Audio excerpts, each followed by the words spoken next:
Around Dodge City and in the territory on West, there's just one way to handle the killers and the spoilers, and that's with a U.S. Marshal and the smell of Gunsmoke.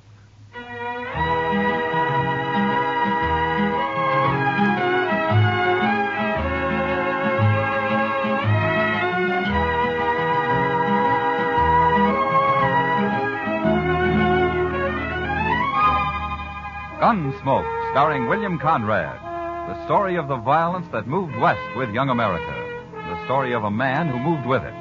Matt Dillon, United States Marshal.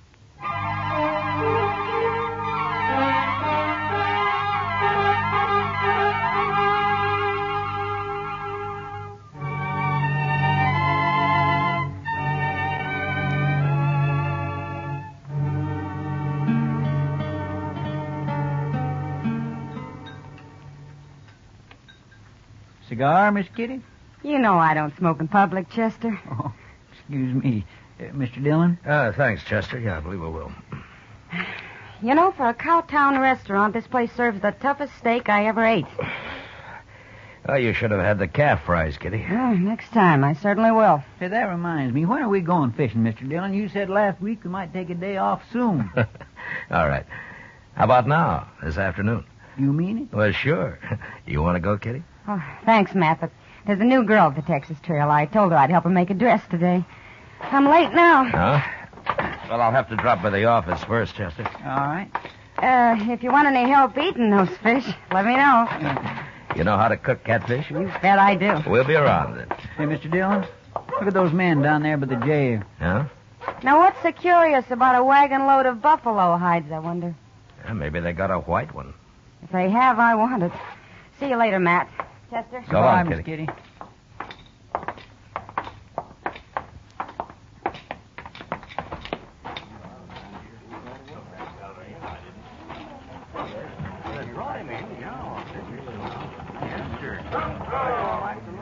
This your wagon, mister? No, Gatliff's. I skinned for him. Oh, what are you doing here? What's the crowd for? Just curious. The other Skinner got hurt, and we brought him into the dock. Oh? What happens? He hurt bad? Bad enough. Gatliff didn't see any sense in bringing him into town at all. Me and the cook, we made him, though. Huh? Here's Gatliff now. Chester, go up to Doc. Maybe you can help, huh? All right, sir. How is he? Doc will take care of everything, Toby. Never mind that. How is he? Dead. Now, let's drive these hides on down the shed. I want to get them sold and pick up our supplies. Come on. Just a minute, Gatliff. Some other time, Marshal. I'm busy. So am I. But you come into my office anyway. I want to talk to you. All this busy, bothering people. That's my office right over there. You and the cook go get them hides unloaded, Toby. I'll be right along. Yeah.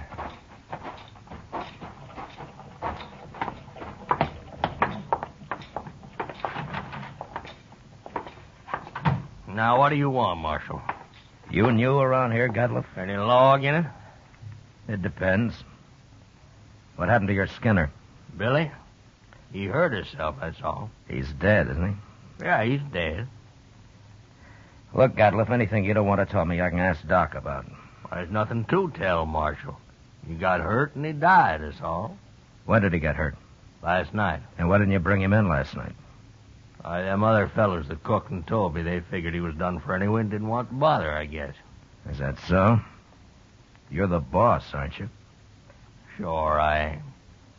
But you know how men are when they get out in camp, Marshal. You don't want to push them too far. They get touchy, kind of. What happened to him, Gatliff? How'd he get hurt? I don't rightly know, Marshal. He was alone in camp. When we got there, he'd gone and burnt himself. Burned? Burned with what? Hot lead, Marshal. Spilt it all over him. Oh, you mean lead for bullets, huh? That's it. Cooking up lead in a fry pan. That was one of Billy's chores, to make my bullets. He always was a mite clumsy. He sure messed himself up this time. There must have been a lot of lead. 50, 60 pound, I reckon. Oh, there you are, Mr. Gatliff. Doc Adams is looking for you. What does he want? Well, see, that man of yours, Doc's all through with him. He says you can bury him now. Oh, no. I ain't paying for no burial. He's just a Skinner I hired.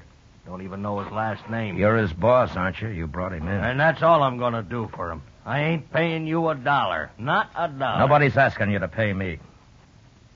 But you can't just leave the man in Doc's office. Somebody's got to bury him. He's just a bum who worked for me. He's not my father. Oh, all the stingy Hold it, things Chester. All right, Gatliff. We'll take care of him. You can go now. He caused me trouble enough. I don't want to hear any more about him ever. Well, that's about the most unfeeling man I ever did come across. What about that scanner, Chester? Tell me. Oh, I swear it was terrible, Mr. Dillon. He was burned all over his head and his face and across his chest. Doc said he don't know how that fellow lived as long as he did. Could he talk? Oh, Doc told me he couldn't say a word. Well, how do you suppose it happened? Why, hot lead. Had a whole pan full of it, from what I hear. Yeah. 50 or 60 pounds of it. That much? Well, I can believe it. I can't. What man's going to pick up 60 pounds of molten lead and spill it in his own face? That's the most stupid story I ever heard. Well, say now, I hadn't thought of that. Mr. Dillon, you're right. Of course, there's another way it could have happened. What's that? Somebody could have pushed his face down into it. Oh, my goodness. Who? I don't know. Gatliff, or maybe Toby. You know where Toby went? Well, no, I don't. But him and the cook probably went over to the Alfraganza to drink up their wages. All right. Go do something about burying that man, Chester, will you? I'll be back later. All right, sir. I'll tend to it.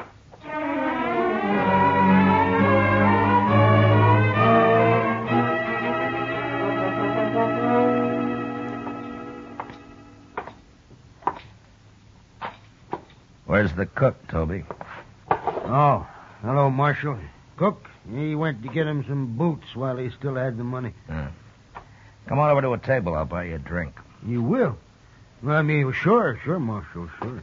Sam, set out a bottle of rye and another glass, will you? Yes, sir.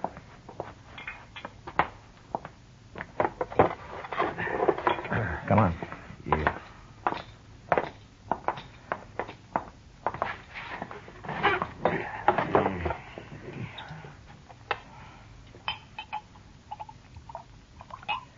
Yeah, here you are.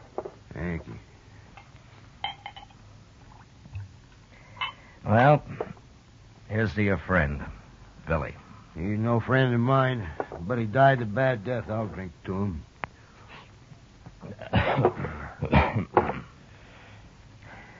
Tell me something, Toby. Hmm? How did he and Gatliff get on? You see Gatliff's eyes, Marshal? Yeah, I did. He's got powder specks shot into them. They look like turkey eggs. Yeah? You don't get on with a man like that. Yeah. Well, why do you work for him, then? Marshal, I get 25 cents a hide, and I can skin over 20 buffalo a day. But I've worked for hunters who couldn't kill enough to keep up with me. Gatliff's a good hunter. And that's the only reason at all I work for him. Now, if he's such a good hunter, how come I've never seen him in Dodge before? The man's greedy, Marshal. He's downright wicked about money. He figures he can save time and make more money by selling his hides to buyer's agents on the prairie. Yeah. He gets less out there, but he can kill and sell more that way. That Gatliff never stops killing buffalo. He came in with a load of hides today. Just 'cause we made him come in with Billy. And another thing, we've been out 4 months, Marshal. He must have owed Billy $800. Oh? Yeah, most hunters would have split that with the crew, but not Gatliff. He like to took my head off when I mentioned You it. want another drink? Oh, yeah, sure. Tell me about the accident, huh? Well, Billy was melting lead in a fry pan, and the way I figured he must have tripped somehow, fallen smack into it, and when we rode in, we found him rolling around on the ground. That's all I know. When who rode in? Me and the cook. The cook skins on days Billy's making bullets. Now, where was Gatliff? Oh, he went in just ahead of us. How long ahead of you? Not long, maybe about 20 minutes. Then he found Billy first, is that it? Yeah, so he did. Yeah, I hadn't thought of that before, Marshal. So that's why you've been asking so many questions. Well, I wasn't sure, Toby, but I expect you're telling the truth. The cook backed up your story. Sure, I'm telling the truth. That's what happened, all right. Yeah, Gatliff killed him. He murdered him. Any idea why he would? Well, sure I do. There's only one thing Gatliff wants, and that's money. He killed Billy just so you wouldn't have to pay him his wages due. Yeah, maybe. Why don't you arrest him, Marshal? There's no real evidence, Toby, not at all. And it's bad for the law if I arrest a man and later he goes free. Unless he's innocent, of course. He ain't innocent. How come this didn't occur to you before, Toby? Why, I don't know, Marshal. I sure don't. You going back out on the prairie with him? I ain't afraid of him. I'll be sleeping with one eye open from now on. It'd be a pleasure to kill him after what he done. Self-defense, of course, Marshal. Yeah. But if you let on you're suspicious, he'll sure try to kill you. Not me. He can do his killing on somebody else. The cook, maybe? I ain't even going to tell the cook. Yeah. You'll be leaving in the morning, I suppose. About dawn, I reckon, soon as Gatliff hires a new skinner. Now, the bottle's yours, Toby. Oh? And, good luck. Well, I sure do. Thank you, Marshal.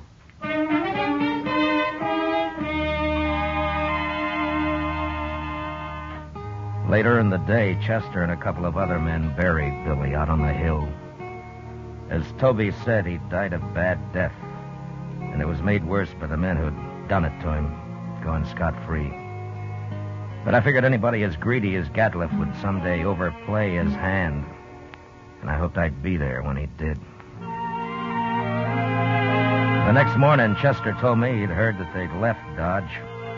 That afternoon, we went off fishing. When we got back, Kitty cooked up our catch for supper, and she did a real good job of it. Yeah, that was fine, Miss Kitty, just fine. Anytime, Chester. You catch 'em and I'll cook 'em. Say, do you know how to make antelope stew I've made it. and sourdough biscuits? Of course. Oh, my goodness. Chester, you sound like you're about to propose. Oh, my gracious. No, Mr. Dillon, my. Why, Chester, I always kind of hoped. Oh, I didn't mean... Well, that is... I mean... Well, mercy, well, who'd marry me anyway? You ever ask anyone to, Chester? Well, yes, ma'am, once I did. Well, what'd she say? She said she would. She said yes. Oh, what happened? Marshal Dillon here. Yeah, come on in, mister. They sent me after you, Marshal. Nestor camp across the river. Oh, what's the trouble? A man got knifed over there. Killed. Oh, was it just a fight or what? They don't know who knifed him, Marshal. Come on, Chester. Thanks for the supper, Kitty. Sure, Matt.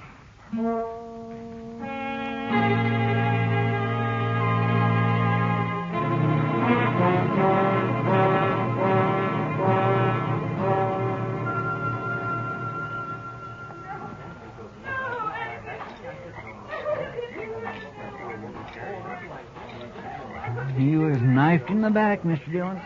Yeah, but nobody saw it happen. No, sir. Looks like somebody got clean away with murder. Well, hello there. Marshal Dillon? That's right. What can I do for you, son? That man that's dead. Oh, what about him? Well, go ahead. You can tell me. I saw him get stabbed, Marshal. You did? Well, where were you? I was looking for berries over there. I heard them arguing, and I sneaked up just after he'd done it. They were all alone. Who was the man, son? Did you know him? No, sir, but he was big and kind of dirty looking. He had a buckskin shirt. Anything else you remember? He had funny eyes, Marshal. They had spots in them. It's Gatliff, Chester. Yeah, I declare it sounds like him, sure enough. Son, how come you didn't tell anybody about what you saw? I was afraid to till you came, Marshal. Why, it's all right. But in case I want to find you later sometime, what's your name? Yorkie Kelly. All right, I won't forget that, Yorkie. And thanks for telling me about this. Oh, sure, Marshal, anytime. Well, I hope there won't be a next time, Yorkie. Goodbye. So long, Marshal. Goodbye.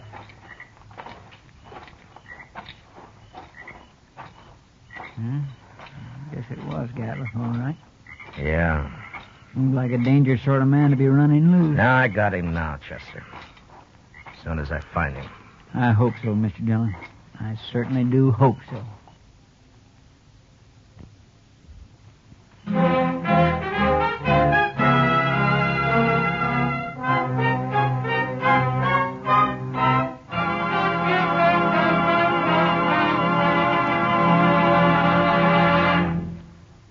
return with the second act of Gunsmoke in just a moment. But first, tomorrow night, Frank Lovejoy stars in the remarkable talent of Egbert Haw on CBS Radio's Theater of Stars. Also tomorrow night, hear Lionel Barrymore on your Hall of Fame Playhouse. Now the second act of Gunsmoke.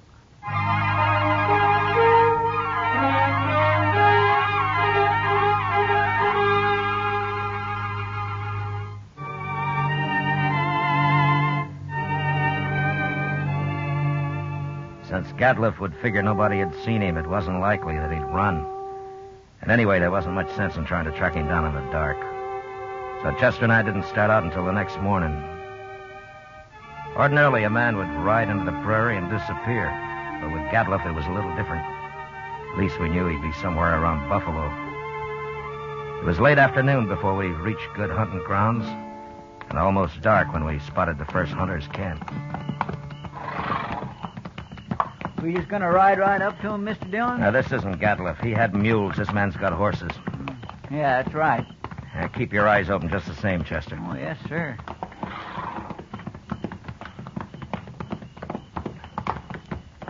Get down, stranger. Thank you. Supper will be ready.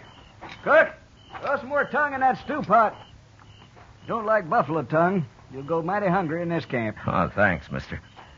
Hey, you're a lawman. Matt Dillon. I'm a U.S. Marshal.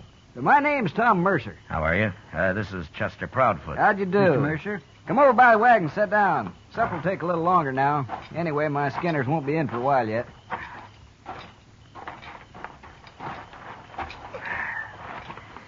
Well, how you doing, Mr. Mercer? Oh, fair, Marshal, fair. Had a stand of about 100 today. Killed every one of them but a couple of old bulls. Oh? That's why the boys are out so late. Have you been here long? About a month. Move on in a couple of weeks. I don't know, Marshal. I think this whole southern herd's going to be clean wiped out for long. Next year I'm going to Dakota. Too many hunters, maybe, huh? That's just it. That's it, exactly. Have you seen any in the last day or two, Mr. Mercer? Just who you looking for, Marshal? Man named Gadliff. Big man. Speckled eyes. What's he done? You know him? No, I don't. Nobody's come near us in over a week. You're not much help. Except for that stew the cook's making. Oh, you like that. We're having dried apples, too. Oh? I mighty near could eat a buffalo raw, the entire beast. You must be part Indian. Well, no, sir. I've seen one of them eat a whole liver raw. Got propped up against a tree and ate every bit of it and then went sound asleep right there in the sun. He was sure some sight. Where'd you ever get that close to an Indian? Oh, Indians ain't always bad. Take last fall, about 20 of them rode right down into our camp. We thought we was done for, sure, but you know what happened? They were looking for meat, that's all. We let them take what they wanted, they rode away. Just as peaceful like as a man could ask. They're going to get real hungry when the herd's gone. That's so, Marshal. That is surely so. That's what makes them mad. Don't you think that's reason enough? Fella told me a couple of weeks ago he run into a bunch west of here. He was looking for scalps, all right, but good buffalo man with his old Sharps 50 can pick off Indians at 1,500 yards. They're no match for him at all. Not unless they stalk him. Oh, they've done that, sure. Hey, here come the skinners. Let's go get outside some of that stew. Good. All of it.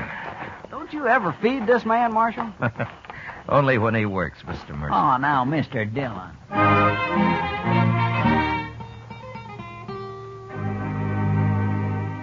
We spent the night in Tom Mercer's camp.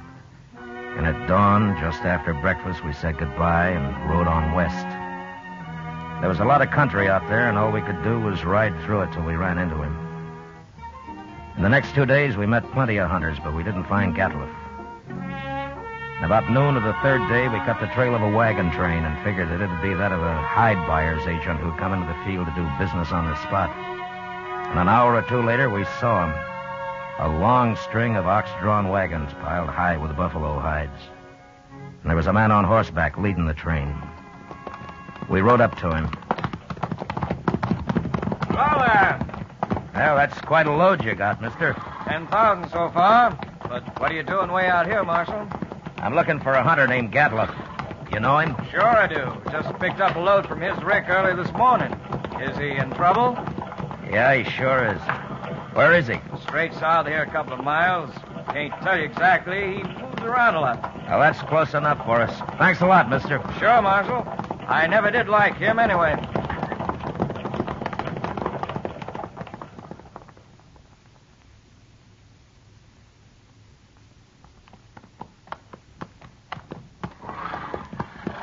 There's an empty rick over yonder. That must be it.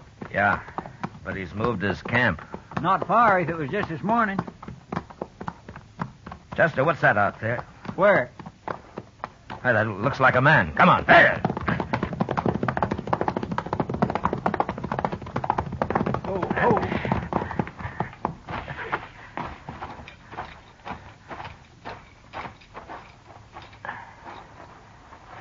Well, Mr. Dillon, it's that Skinner of his. Get some water, Chester. Yes, sir. Toby? Toby, can you hear me? He's been shot. Yes, sir. Here's the water. Yeah. Oh. Toby? It's Marshal Dillon. Give me a drink. Here you are.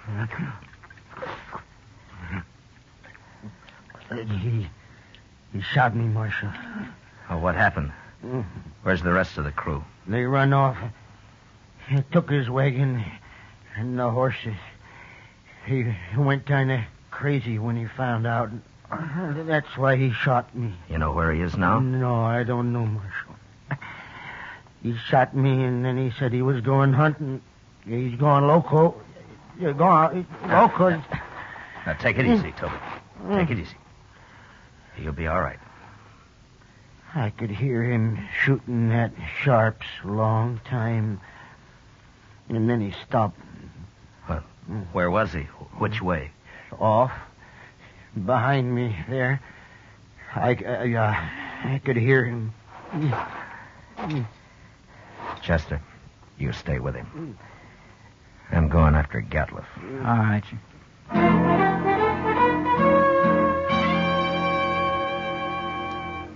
Off in the direction Toby had indicated, there lay a large, isolated hollow surrounded by low ridges.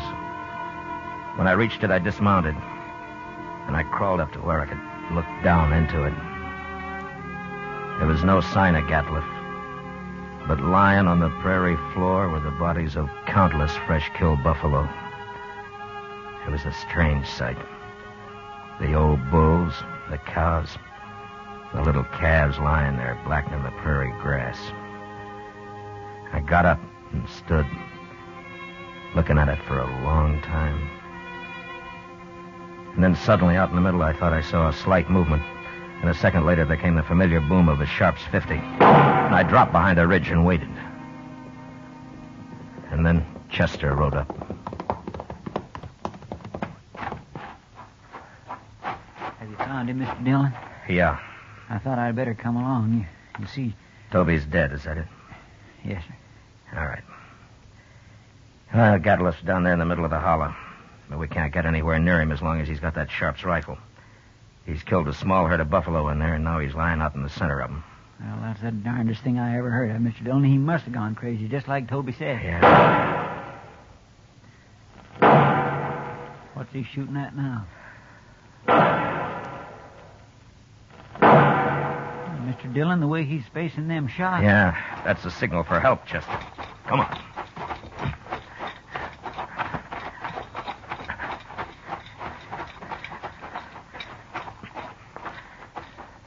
Say, maybe this is a trap. Be ready to take cover behind one of these animals. It might be.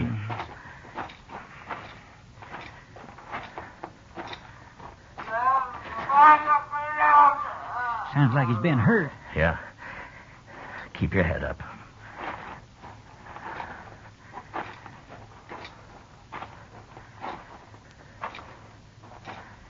There he is. Behind that big bull. Yeah, I see him. Well, Mr. Dillon, he's all... There have been horses in here. Indians. Oh, my goodness. Come on.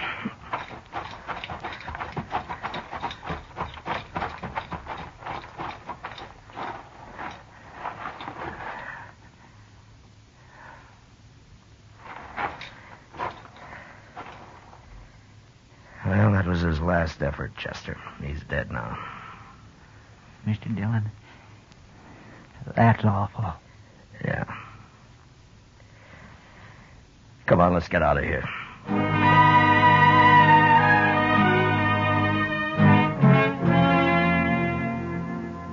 I don't know how the Indians caught Gatliff. He'd gone a little mad, and maybe that made it easy for him. But they finally got themselves a buffalo hunter. And into their unbelievably savage torture of him had gone all the hatred and desperation of a race being slowly starved and driven from their homeland. And then they'd put him there surrounded by his own bloody slaughter. And they'd gone off with a gesture of contempt, leaving his rifle and his ammunition by his side. And having seen what they did to him, I'll never know how he managed to fire even one of those shots. For all of his evil, Gatliff had died harder than any man I'd ever seen.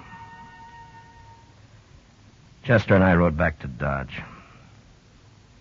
And it was never mentioned between us again.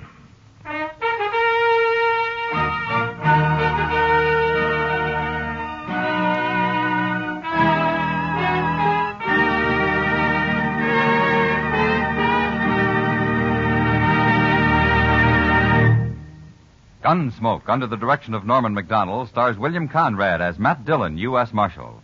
Tonight's story was especially written for Gunsmoke by John Meston, with music composed and conducted by Rex Corey. Featured in the cast were Lawrence Dobkin, John Daner, Harry Bartell, Richard Beals, and William Euler. Parley Bear is Chester, and Georgia Ellis is Kitty. Gunsmoke is heard by our troops overseas through the facilities of the Armed Forces Radio Service. Join us again next week as Matt Dillon, U.S. Marshal, fights to bring law and order out of the wild violence of the West in Gunsmoke.